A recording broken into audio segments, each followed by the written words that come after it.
Hello အားလုံးပဲမင်္ဂလာပါ Mystical Share ထားတော့ပိုင်း Fairy Mira ကနေပြီးတော့ပြန်လည်ကြိုဆိုလိုက်ပါတယ်အဲ့တော့ Mira ကဒီနေ့ပေါ့နော်မနေ့ကမှကြာရောက်မယ်ဝါဆိုလာပြည့်နေ့ဓမ္မစကြာနေ့အတွက်ကို Mira ရဲ့ followers လေးတွေရောဒီ video ကိုမြင်လိုက်တဲ့သူတိုင်းအားလုံးမနေ့ကမှလိုက်ပြီးတော့လုပ်တဲ့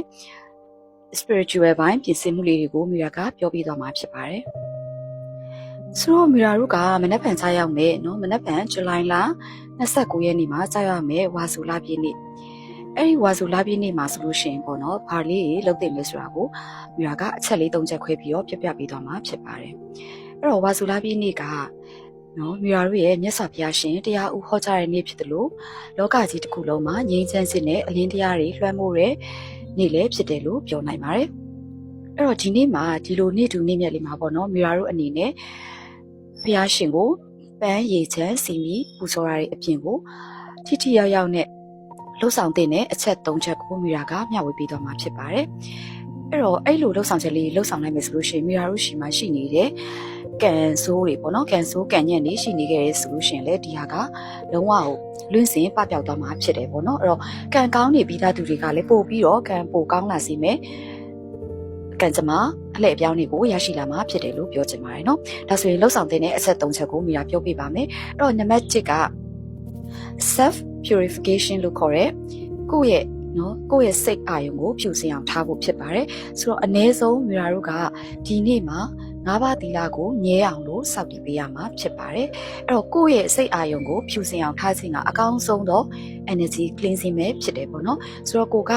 ၈ပါးသီလ၉ပါးသီလ၁၀ပါးသီလကိုမစောင့်တည်နိုင်ခဲ့ဘူးဆိုရင်တောင်မှ၅ပါးသီလလေးကိုတော့ဒီနေ့တရက်စာမှာမြဲအောင်လို့စောင့်ထိန်လို့ရပါတယ်အဲ့တော့မြာတို့ကလေဒ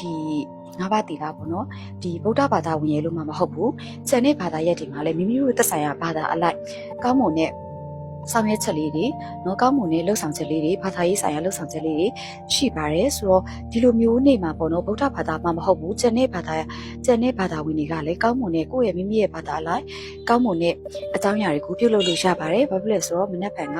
အရန်ကိုကောင်းမွန်တဲ့နေထူးနေ့မြတ်တရက်ဖြစ်နေလို့ပါနော်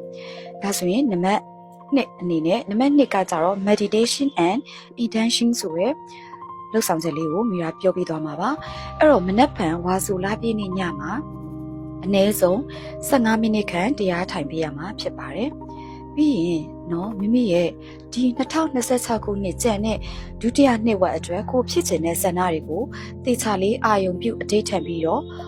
မြတ်စွာဘုရားရှင်ကိုပြောပြရမှာဖြစ်ပါတယ်။ကိုယ့်ကိုစောင့်ရှောက်နေတဲ့နှာခေါင်းနဲ့မျက်တွေကိုပြောပြရမှာဖြစ်ပါတယ်။အဲ့တော့ဒီအနည်းဆုံး15မိနစ်လောက်တရားထိုင်ပြီးတော့ကိုယ့်ရဲ့စိတ်တွေက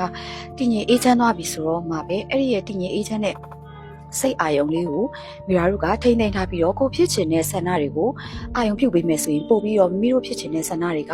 ကမြင်မြန်ဆန်ဆန်နဲ့ဖြည့်လာမှာဖြစ်ပါတယ်။အဲ့တော့ကိုယ့်ရဲ့စောင့်ရှောက်နေတဲ့အဆောင်ရှက်တွေကိုအဆောင်အရှောက်တွေကိုနှာခေါင်းနဲ့မျက်တွေကိုတိုင်တယ်ပြီးတော့ပြောပြလို့ရတယ်ပြီးလို့ရှိရင်ကိုဖြစ်ချင်တဲ့ဆန္ဒ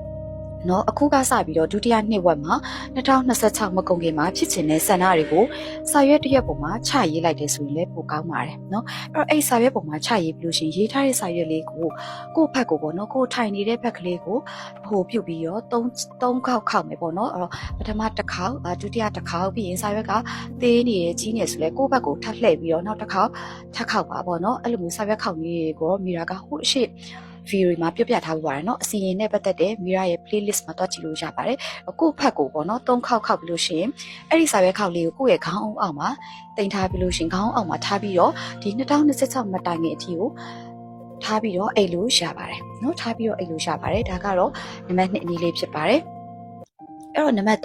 3 gratitude ပါအဲ့တော့ဒါကလည်းဘယ်သူမဆိုဒီဗီဒီယိုမြင်လိုက်တဲ့သူတိုင်းအားလုံးလှုပ်ဆောင်လို့ရပါတယ်เนาะကိုယ်မှာရှိနေသမျှအရာအားလုံးကိုကျေးဇူးတင်ပါနော်ကိုရှင်တန်နေရတယ်ကိုကောင်းမွန်စွာရှင်တန်နေရတယ်ကျေးဇူးတင်ပါကိုဘေးကင်းစွာရှင်တန်နေရတယ်ကျေးဇူးတင်ပါကိုယ့်ရဲ့ပတ်ဝန်းကျင်မှာကောင်းမွန်တဲ့ကိုရရှိထားတဲ့အရာဝတ္ထုတွေကိုကျေးဇူးတင်ပါကိုပိုင်ဆိုင်ထားသမျှအရာအားလုံးကိုကျေးဇူးတင်ပါကိုလမ်းပြပေးနေတဲ့ဆရာသမားတွေနဲ့ universe ကိုကျေးဇူးတင်စကားပြောပါကိုစီမှာရှိနေတဲ့ကောင်းမွန်သောမိတ်ဆွေအပေါင်းအသင်းချင်းတွေကိုကျေးဇူးတင်ပါကိုရှင်တန်နေထိုင်နေရတယ်ကိုမှာခြေလက်အင်ကအပြည့်စုံရှိရဲဆိုလဲဒါကိုကျေးဇူးတင်ပေးပါပြည့်စုံမရှိတော့ဘူးဆိုလို့ရှင်လဲဥပမာကိုကလက်နှစ်ဖက်မှာလက်တစ်ဖက်မရှိတော့ဘူးဒါပေမဲ့ကိုမှာကျန်တဲ့လက်တစ်ဖက်ရှိနေသေးတယ်ဒါကိုကျေးဇူးတင်လို့ရပါတယ်ဆိုတော့ ပြောရမယ်ဆိုလို့ရှိရင်ဒီမနေ့ကကြာရောက်မဲ့ဝါဆိုလာပြည့်နေလေးอ่ะเนาะတကယ်ကိုမှအလင်းပြတဲ့နေ့ပေါ့နော်အမှောင်ကိုအလင်းနဲ့အောင်နိုင်တဲ့နေ့ဖြစ်တဲ့အတွက်ကြောင့်မလို့မီရာတို့အနေနဲ့ followers လေးတွေနဲ့ဒီဗီဒီယိုကိုကြည့်ရှုနေတဲ့သူအားလုံးမှာစိတ်ညစ်စရာတွေရှိနေခဲ့တယ်ဆိုလို့ရှိရင်အကုန်လုံးဆုံးလွတ်လိုက်ပါတော့နော်ဒီနေ့ကစပြီးတော့ကောင်းမွန်ခြင်းချမ်းသာခြင်းပြည့်စုံခြင်းကြွယ်ဝခြင်းနဲ့ဘေးကင်းခြင်းလွတ်လပ်ခြင်းတွေသာရောက်ရှိလာပြီဖြစ်တယ်လို့မီရာတို့ရဲ့စိတ်ထဲမှာတွေးတောလိုက်ပါနော်ဒါဆိုလို့ရှိရင်နော်မနက်ဖြန်ဝါဆိုလာပြည့်နေ့အတွက်ပြုလုပ်ရမယ်အကြောင်းအရာလေးတွေကိုမီရာကလာပြီးတော့မျှဝေပေးခြင်းဖြစ်ပါတယ်ရှင်ဆိုတော့မီရာရဲ့